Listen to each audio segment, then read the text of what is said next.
تعبط. شو السؤال ذا؟ زعلانين لما أعطيكم إيجابية على الصباح. حط فقرة لأسمد نكتة، والله فكرة. يلا أعطونا نكتة سمجة.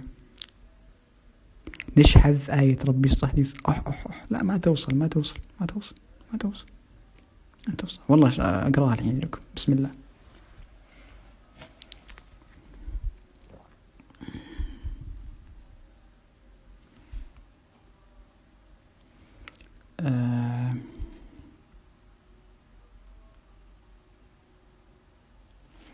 أعوذ بالله من الشيطان الرجيم.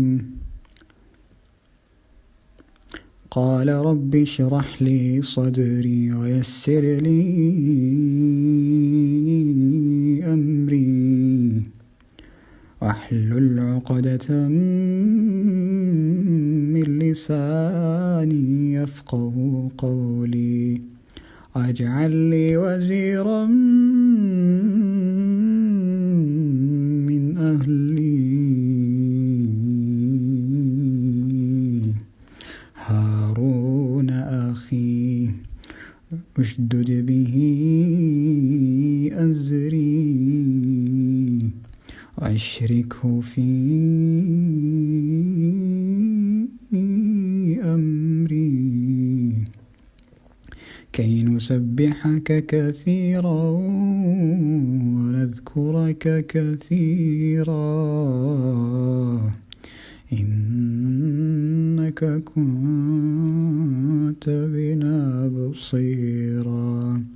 قال قد أوتيت سؤلك يا موسى ولقد مننا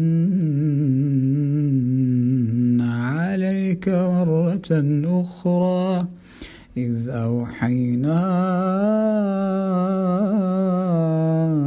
إلى أمك ما يوحى أن اقذفيه في التابوت فاقذفيه في اليم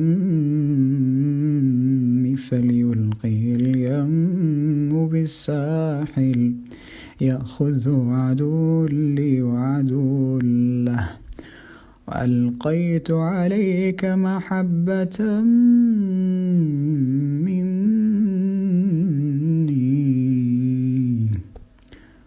ولتصنع على عيني.